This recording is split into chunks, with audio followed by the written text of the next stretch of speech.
लड़े। सर्वेश्वर दयाल सक्सेना ने लिखा था कि अगर आपके घर के बगल वाले कमरे में आग लगी हो तो क्या आप चैन से सो सकते हैं? अगर आपके घर के बगल वाले कमरे में लाशें सड़ रही हों तो क्या आप अपने घर में बैठकर आराम से प्रार्थना कर सकते हैं? और अगर आप कर सकते हैं तो हम मानते हैं कि आप इंसान नहीं हैं। साथियों, इसीलिए हम मानते हैं कि जहां भी इस तरह की लड़ाई लड़ी जा रही है हमें उसके समर्थन में पहुंचना चाहिए।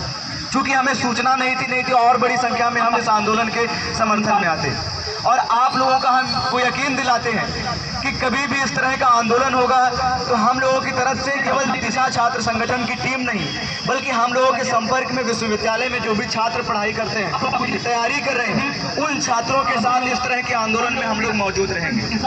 क्योंकि जो ये आप पे हमला हो रहा है, ये हमला केवल आप पर नहीं है, हमला कहीं ना कहीं उसके शिकार हम भी हो रहे हैं। हम जब भी सड़क पर अपनी मांगों को लेकर उतर रहे हैं तो आप देख रहे हैं क्या हो रहा है। अभी बिहार में जब छात्र नौजवान सड़कों पर उतरे कि शिक्षक भर्ती निकाली जाए, लाखों की संख्या में पद खाली है, तो भर्ती निकालने के बजाय क्या किया गया, लाठी डंडों से पीटा गया, किसी को जेल में डाल दिया गया, किसी के ऊपर मुकदमे ला दिए गए। और इसके बाद भी हमारे देश के संसद विधानसभाओं में बैठे हुए लोग कह रहे हैं कि नौजवानों में योग्यता नहीं है। हमारे देश के सुप्रीम कोर्ट में बैठे हुए माननीय लोग नौजवानों को ही कॉकरोच बोल रहे हैं। तो ऐसे दौर में हमारी बेहद नैतिक जिम्मेदारी बन जाती है कि जब भी हमारी बुनियादी अधिकारों पे हमला हो तो हम उसके खिलाफ लड़ें। और चूंकि जिस तरीके से बिना किसी तैयारी के, बिना किसी सूचना के नई नियमावली को लागू कर दिया गया है, इससे हजारों छात्रों को दिक्कत हो रही है। और ये कोई बहुत बड़ी दिक्कत नहीं है, हमसे पहले भी बिल्कुल लाखों छात्रों को दिक्कत हो रही है, 5 लाख छात्रों को दिक्कत हो रही है। और सरकार के लिए पुरानी नियमावली को लागू करना कोई बड़ी मुश्किल चीज़ नहीं है। लेकिन हम आमतौर पे देख ही रहे हैं कि देश भर में बहुत सारी ऐसी चीज़ें हैं जो मुश्किल नहीं है, लेकिन फिर भी हमारे देश में जो सरकारें हैं, साथी ने कहा है सरकार के खिलाफ नहीं बोलना है, लेकिन फिर भी हम ये मान के चलते हैं कि अगर कोई भी पार्टी की सरकार हो, अगर वो हमारे बुनियादी अधिकारों हकों पे हमला कर रही है तो हमें उसके खिलाफ बोलना और आवाज़ उठाना ही पड़ेगा।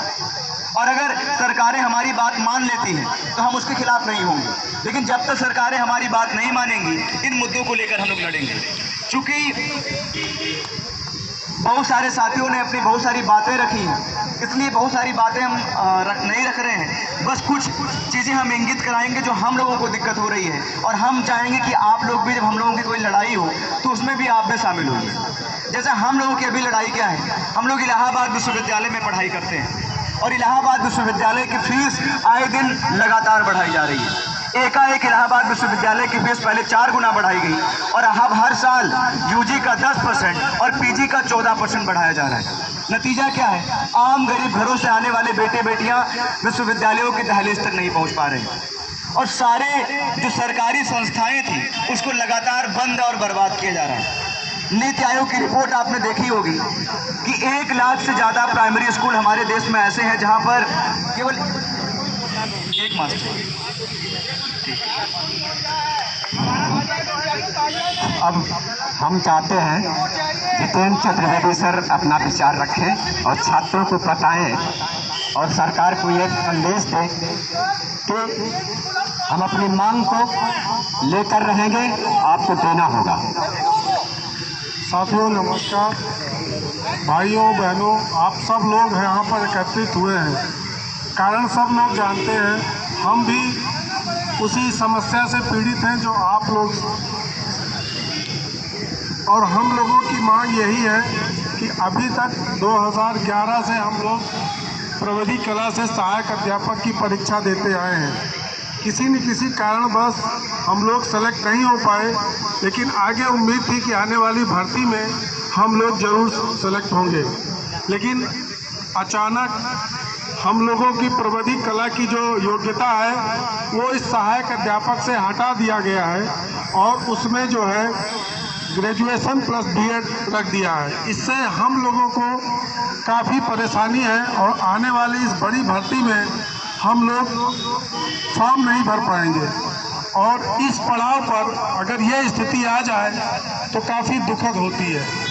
और हम तो लखनऊ से यहाँ आए हैं, बहुत सारे भाई लोग हैं जो काफ़ी और दूर से भी आए हैं, तो सबकी यही प्रार्थना है सरकार से कि इस बार की जो भर्ती है कम से कम हमको एक बार का मौका जरूर दिया जाए, जिससे हम लोग इस भर्ती में पार्टिसिपेट करके अपना लक्ष्य जो निर्धारित किए हैं उसको पूरा कर सके और भविष्य अपना संवार सके, क्योंकि इस पड़ाव पर हमको और कोई भर्ती देखने को नहीं मिलेगी सिवाय इसके।